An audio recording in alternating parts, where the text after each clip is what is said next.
I guess my political journey has been slightly different to most Conservative MPs. I want to tell you a story. It's a true story. It's the story of where I started and where I ended up, and why I'm a Conservative, and why, after tonight's event, I hope that many more of you will be more Conservative and think about joining the party, etc. Now, I just want to start by saying that this country of ours, the United Kingdom, is a gift to the world.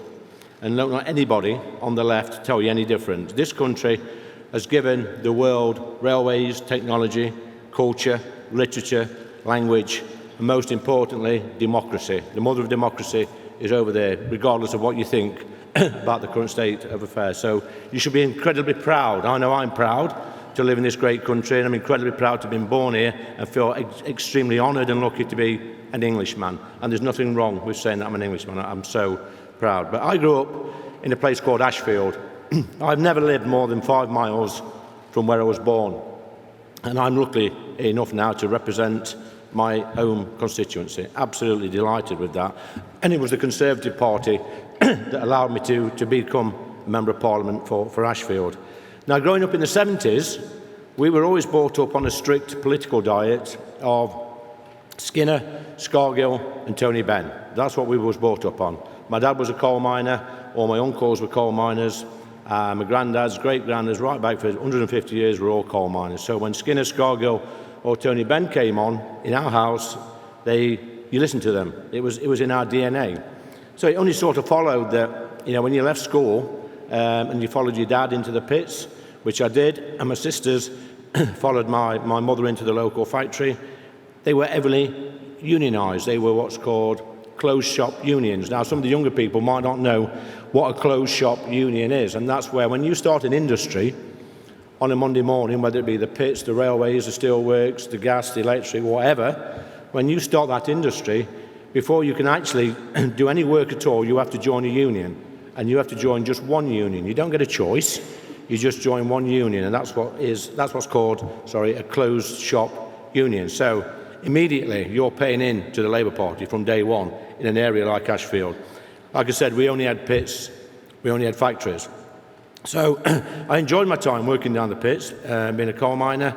I thought I was going to be a revolutionary, a union man, and bring the nasty Tories down and all that sort of stuff. But what I quickly realised in working in the pits is that the men I worked with were really hard-working, decent, working-class blokes who did an incredibly difficult job, and they did that for just a couple of reasons, really. That was to put food on the table, that was to pay the mortgage, to pay the rent, to run a car, and maybe take their kids on holiday once a year to Skegness, which is our holiday destination, in a caravan, and that's your lot. But the one thing they all had was that aspiration that their children would do a little bit better than they did, and that's what we call progress in our neck of the woods. Now, I remember that we had something called the 11 Plus when I was at school, and I was always told that you work hard, do your best at school, do your 11 Plus, and then you can go to grammar school, and then you won't have to go down the pit with your dad and your uncles and your mates from school. And that was the 11 Plus. It was like this magical couple of words. We thought, yeah, that's great. We do our 11 Plus. We're not going to have a life of toil underground. But unfortunately, I think in 1978, 79, the 11 Plus was taken away. It was taken off our curriculum. And hundreds of us, thousands of us were denied an opportunity to progress further in education. So we ended up at the local comprehensive school, which I love, by the way. I've got no qualms at all about going to that comprehensive. But as a consequence of that, just a few years later, I was down the pit with my dad and my uncles and other friends. So it closed so many doors. That aspiration was taken away from a very early age.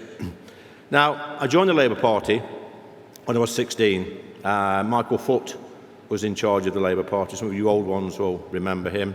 And I actually campaigned for him. I was a revolutionary, like I say. And obviously, you're 16, you've got no debt, no money, you've got no responsibilities, you're very idealistic, and I loved all that sort of stuff. But you quickly grow up. Well, I say quickly. It took me about 30-odd years for the penny to drop, and I had a few road to Damascus moments, which I'll come on to. But that's what it was in our neck of the woods, because I'm talking about this specifically because this is a red wall area, and you have to understand why it took so long for so many red wall voters to make that change, like me. And in 2019, I voted Conservative for the very first time, and I became a Conservative MP. So it's quite a journey. But after I left the pits, I worked for Citizens Advice Bureau for about 10 years. And I did this because I thought I got a social conscience. I wanted to help people. I wanted to make a difference to people's lives. And we were seeing people on a daily basis with benefit problems, with housing problems, with debt problems, all sorts of social problems, relationship problems. And we would patch them up, we would send them away, we'd sort the benefits out, we'd sort the debt out and stuff like that. And then fast forward 10, 15 years, I find myself seeing the sons and daughters of the same families coming back to the Bureau with the same problems. And I'm thinking, my goodness, we've not solved anything in this country. All we've done is passed them problems on to another generation and then on to another generation. We've actually made people poorer and less aspirational. So when I left the CAB, I worked for the Labour MP in Ashfield, Gloria, who I'm still good friends with. And like I say, I was still seeing the sons and daughters of these families that came in years ago. And that got me to start and question my politics and my beliefs and my morals and my social principles, if you like. And it come to a head. The first moment was in 2017. I was campaigning for the Labour Party at the election, and we was on a marketplace in Ashfield.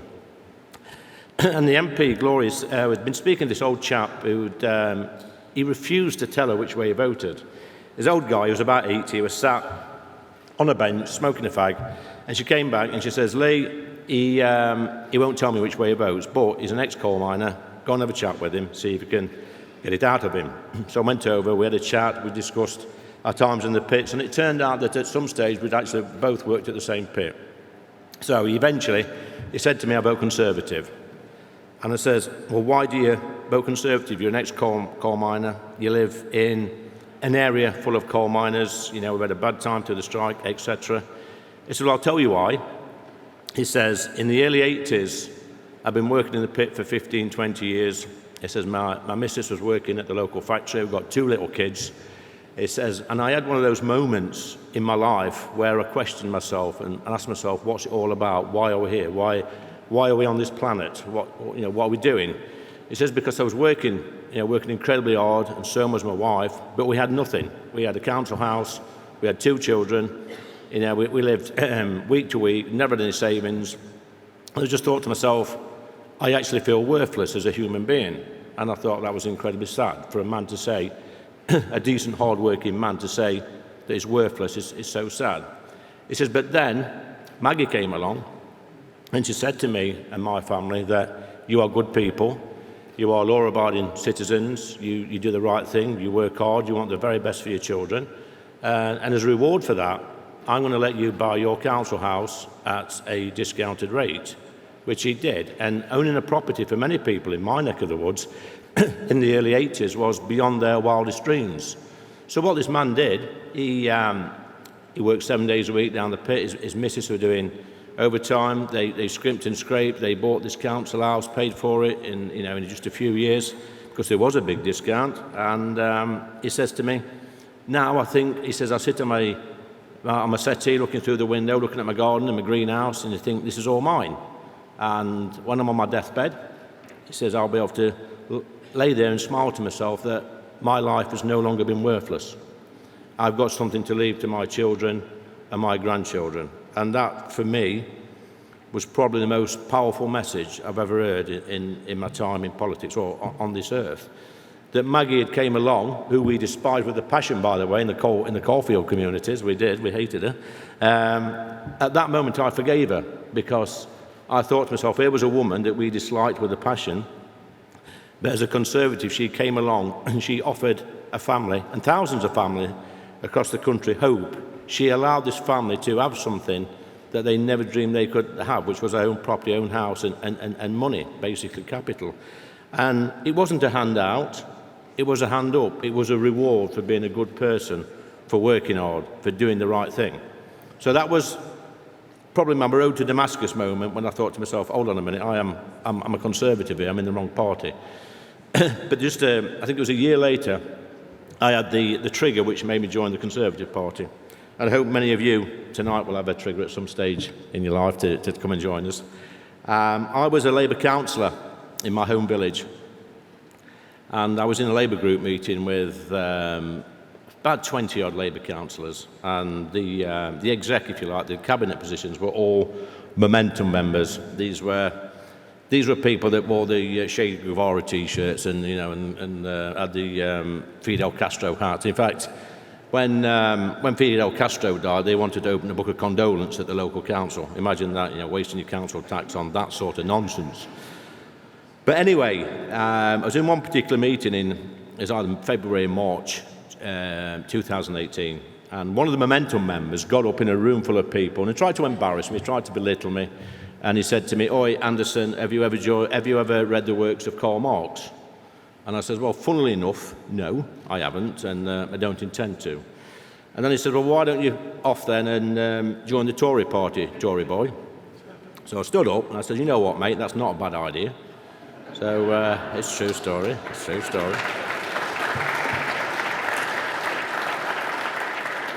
So I got up, walked out with my shoulders back, I joined the Conservative Party, and then 18 months later I was his MP. So they give great career advice, does the Labour Party.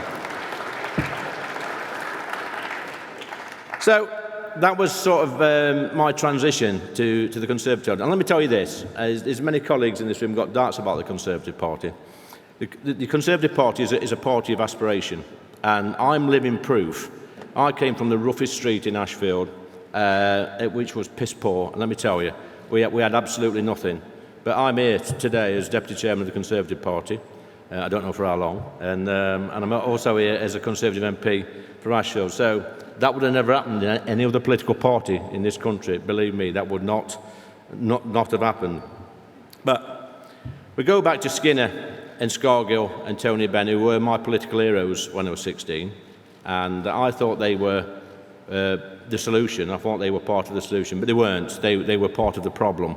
These were political giants that would fill a room like this more than I could fill a room, and they'd have you hanging on every word that they said, 100%, and you'd leave that chamber thinking, wow, this is the way forward. And it's not. You were always being conned. And like I say, in 2019, 5 or 6 million people voted Conservative for the very first time. And there were several reasons for that. There was Boris, there was Brexit, there was Jeremy Corbyn. It's nothing to do with me or some of my colleagues, even though some think it was all about them. It's not. It was about those three things. But the next election, we haven't got those three things, and we've got a different battle to fight, I think. And the prospect of a Labour government terrifies me. I've been in PMQs today and looked at the opposition benches. And I look at them, and seriously, I dread another 100 of those sat in that chamber on our side of the chamber, running this country. So I'm going to fight tooth and nail in my role to make sure that we re-elect a Conservative government. But look, this realignment that we talk about, it's here. It's in the palm of our hands. It's in this room. It's everywhere. It's on every street. It is, seriously, it is. There is so much talent in this country, and I strongly believe that in our great country, and I love my country, that on every single street in our country there's a doctor, there's a brain surgeon, there's a solicitor, there's a teacher, there's a lawyer, there's a brain surgeon. They're there on our streets, and as a government and as education providers and training providers, as politicians, it's our job to find them. And how come a football team like Arsenal or Man United can take somebody at 5 years old and recognise talent, and then 20 years later they're playing for the England team in a World Cup? That happens. So if we can recognise that sporting talent, whether it be cricket, whether it be rugby, whether it be swimming or whatever, or gymnastics, surely we can do that better with academia and fill the skills gap, much better than what we're doing at the moment. Because our greatest asset, I think, are our people. And like I said at the beginning of the speech, our country is a gift to the world. I'm so proud to be British, and the realignment we speak about it's not that difficult. It's about getting back to our core values, which is the one common thread that runs through the Conservative Party. And I don't always agree with all my colleagues, and they certainly don't agree with me. But the one common thread we've got is that aspiration. It's about providing an opportunity and a society where anybody in this country can get on. And that sounds a bit like the American dream, don't it? I tell you, it's the British dream. Thank you for listening to me, and that's great. Thank you.